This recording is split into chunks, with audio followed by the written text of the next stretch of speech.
রাজবল্লভী মাতার মূর্তি এবং মন্দির দর্শন করে আমরা রওনা দিলাম শ্রী সিদ্ধেশ্বরী মাতার মন্দিরের উদ্দেশ্যে।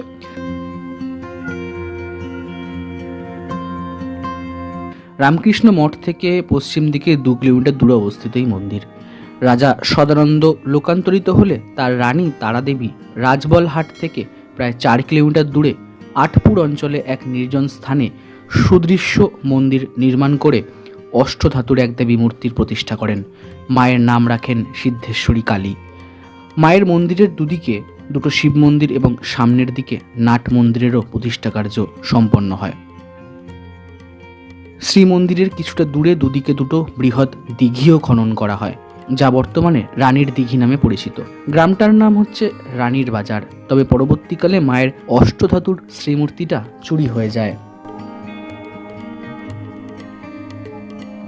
কালের প্রভাবে প্রাচীন মূল মন্দিরটা ধ্বংস হতে থাকে।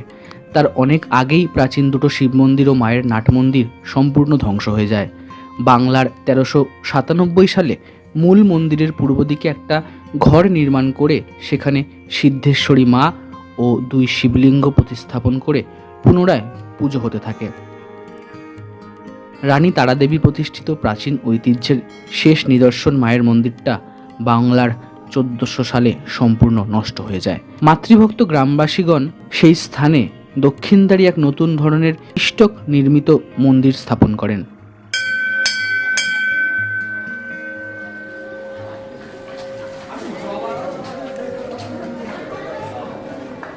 বাংলা 1420 সালের 8ই জ্যৈষ্ঠ নতুন মন্দিরে সিদ্ধেশ্বরী মাকে প্রতিষ্ঠা করে উদ্বোধন কার্য শুরু হয়।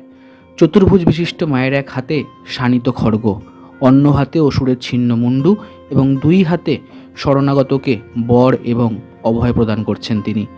ত্রিনয়নী মায়ের একটি চরণ শায়িত মহাদেব বুকে ধারণ করে আছেন। শ্বেতাঙ্গিনী মায়ের রক্তাভ জিহ্বাটি মুখমণ্ডলের বাইরে দৃশ্যমান। অনন্য সৌন্দর্য নিয়ে স্বয়ং জগন্মাতা সন্তানদের কৃপা করবার জন্যই যেন সমস্ত মন্দিরটি আলো করে বিরাজমান হয়ে আছেন।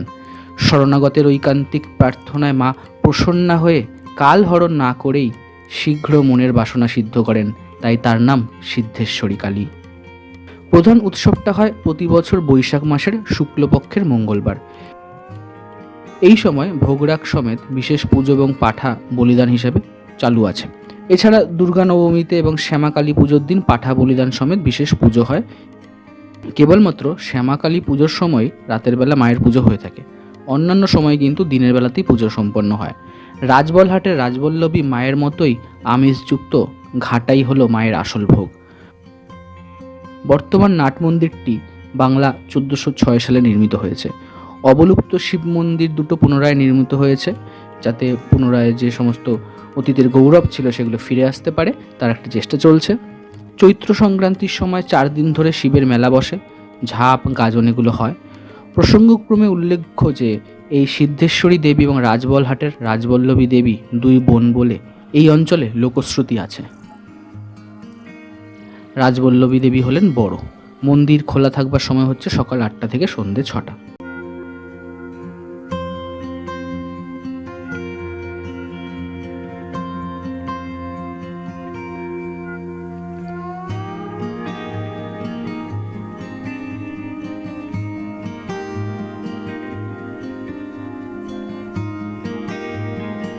তো এই পুরো অংশটা দর্শন করে আমরা বেরিয়ে পড়লাম।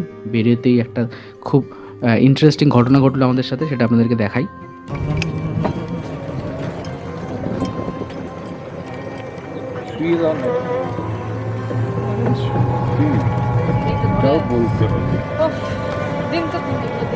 কি বাস ফাস দিয়ে আটকে দিয়েছে?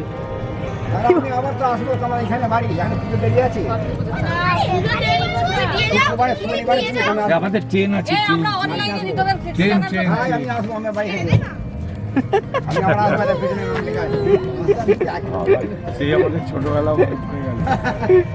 বাস দিয়ে আটকে দিয়েছে। ওইটা ভিডিওটা দিবি, কোনটা? সেই ভিডিওটা ও করেছে। বাস দেওয়া। তো এরপর আমরা আবার রওনা দিলাম। গ্রামের মেঠো পথ, সে সুন্দর রাস্তা, দুদিকে জঙ্গল, পুকুর ঘাট রয়েছে, মাটির তৈরি বাড়ি রয়েছে, বিভিন্ন যে গ্রামীণ দৃশ্য, প্রাকৃতিক সৌন্দর্য, সেগুলো উপভোগ করতে করতে আমরা রওনা দিলাম।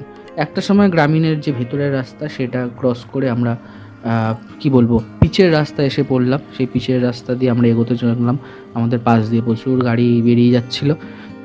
কিন্তু সবথেকে ইন্টারেস্টিং বিষয় হলো এই রাস্তা দিয়ে যেতে যেতেও রাস্তার দুধারে যে সমস্ত দৃশ্য আমাদের চোখে পড়ছিল সেগুলো মনোমুগ্ধকর দৃশ্য। কারণ আমরা যে স্থান থেকে বিলং করি, এই কলকাতা শহর, এই কলকাতা শহরে কিন্তু এই দৃশ্য খুব একটা চোখে পড়ে না। কারণ এখানে তো শুধুই কংক্রিটের জঙ্গল। তো এই কংক্রিটের জঙ্গলের মধ্যে থাকতে থাকতে মনটাও কেমন যেন বিষণ্ণতায় ভরে যাচ্ছিল, বিষিয়ে যাচ্ছিল মনের মধ্যে কংক্রিট।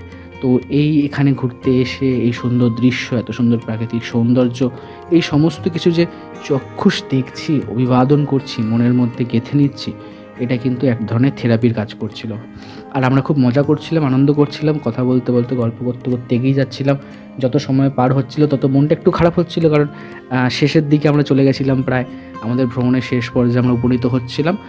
তবে কিছুটা দূর যাওয়ার পর আমরা আবার ভেতরের মেঠো পথ বলবো না, সিমেন্টেরই পথ ছিল, কিন্তু ভেতরে প্রাকৃতিক দৃশ্য দেখতে দেখতে আমরা একটা জায়গায় পৌঁছালাম।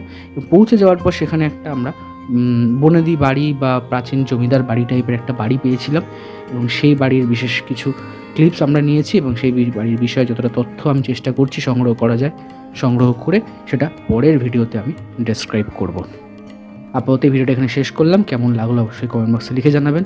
যারা প্রথমবার তারা অবশ্যই চ্যানেলটা সাবস্ক্রাইব করে পাশের বেল আইকনটাকে প্রেস করে রাখবেন। এই ধরনের আরও ভিডিও কিন্তু আপনার কাছে পৌঁছে যাবে খুব দ্রুত যখনই আপলোড হবে।